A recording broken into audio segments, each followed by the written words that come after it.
What if overnight your passport didn't just open doors to a few countries, but unlocked an entire new world, four nations, thousands of cities, endless opportunities without a single visa stamp?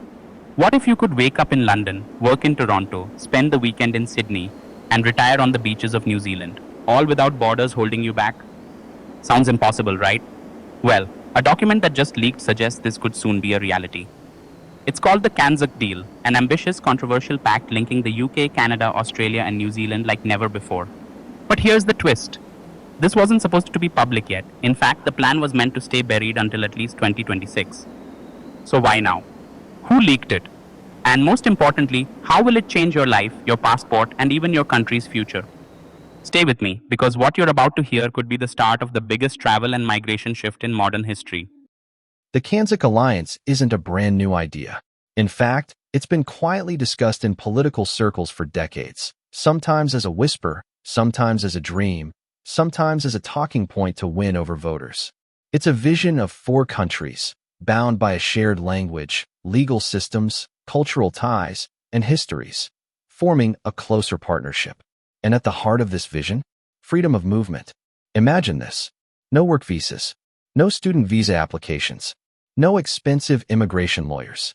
Just pack your bags, show your passport, and step into another country as if you were a citizen there. That's the idea that has just exploded into headlines, because the leaked draft isn't just speculation anymore. It's an actual framework. A framework that could rewrite the rules for over 140 million people across these four nations. According to the leaked document, allegedly from a joint working group between the four governments, the deal would start with a mutual recognition of citizenship rights. This means that if you hold citizenship in one CANZUK country, you'd automatically have the right to live and work in the others. The second phase?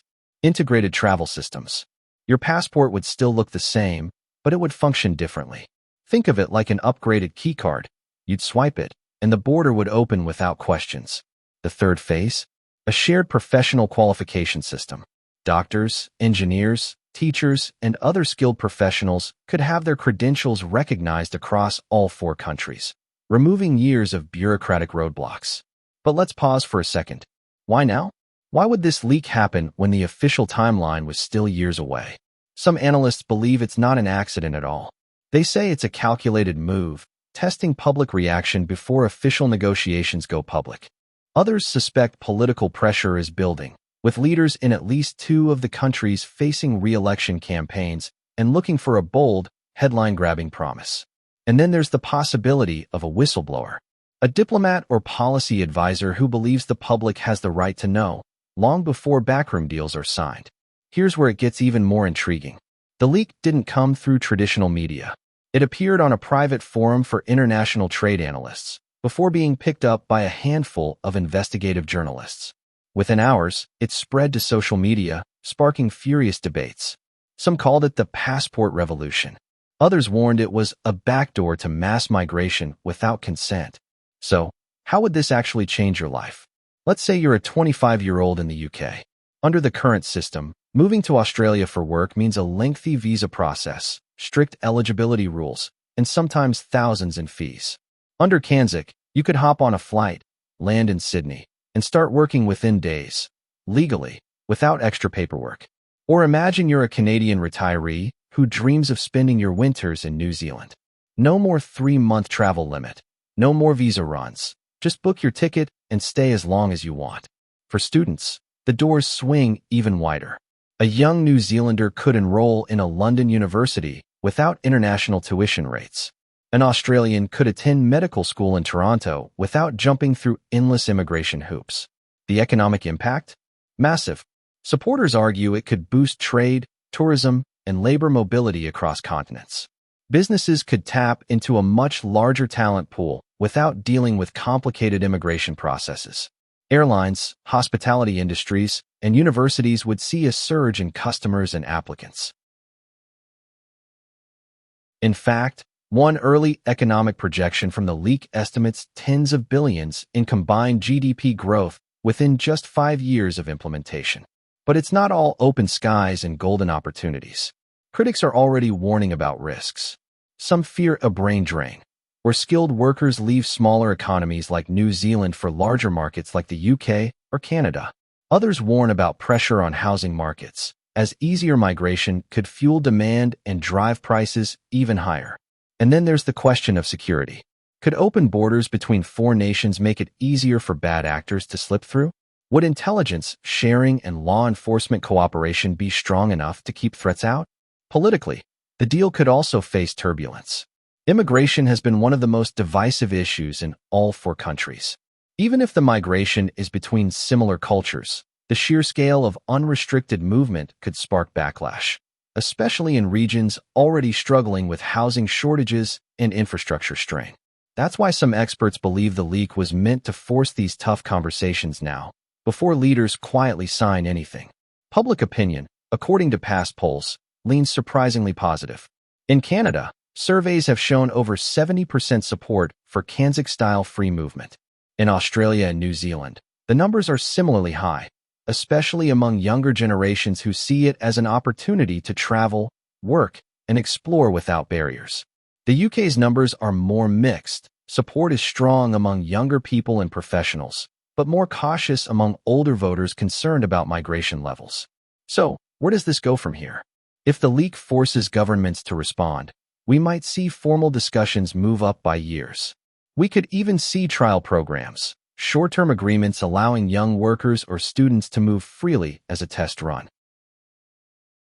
Or, the complete opposite could unfold. The governments involved could move quickly to shut the conversation down, issuing carefully worded statements, insisting that the so-called leaked document is nothing more than early speculation or even a misunderstanding of routine diplomatic discussions. They could dismiss the entire idea as premature, claiming there's no official commitment, no signed agreements, and certainly no reason for the public to expect anything in the near future. Why would they do this?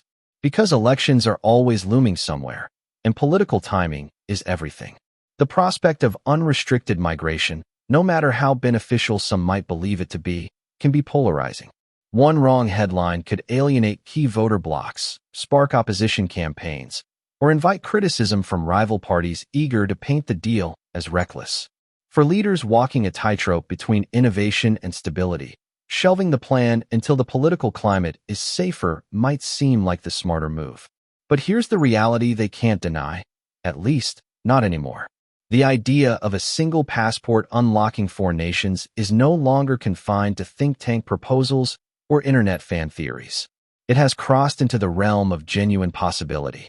We're talking about real working documents, actual policy drafts, and confirmed discussions between government representatives. We're talking about the presence of political interest at the highest levels, enough to put this vision into motion, whether now or years from now. And that's the point. Even if this particular plan gets buried for the moment, the seed has already been planted. The public has seen the blueprint, and once an idea like this enters the public imagination, it's nearly impossible to make it disappear. And whether you love it and whether you see it as an exciting leap forward or a dangerous gamble, one thing is undeniable. This conversation has already crossed a point of no return. It's no longer confined to quiet political meetings or obscure policy papers. It's now being debated in newsrooms, trending on social media, whispered about in coffee shops, and dissected in living rooms across four nations. People are starting to imagine, really imagine, what life could look like if the borders between the UK, Canada, Australia, and New Zealand truly dissolved. This leak might fade into the background, drowned out by tomorrow's breaking news. We've all seen that happen. Major revelations swallowed by the next crisis or scandal. But it could also be something far bigger. It could be the spark, the very first step toward a world where millions of people wake up knowing they can live, work, study, or retire anywhere across an entire transcontinental network of nations, all without restrictions. A world where opportunity is no longer limited by the country printed on your passport. And if that future does arrive, it won't just change travel. It will rewrite the rules of identity, economy, and freedom for generations to come. If you want to stay ahead of the story, before the official announcements, before the policies are finalized, make sure you keep following updates closely. Because if this deal moves forward, the passport in your pocket could become the most powerful travel document you'll ever hold. Disclaimer: this video is for informational and discussion purposes only. The details you're about to hear are based on publicly available reports and unverified leaks, which may change or be disproven over time. Nothing here should be considered official confirmation or legal advice.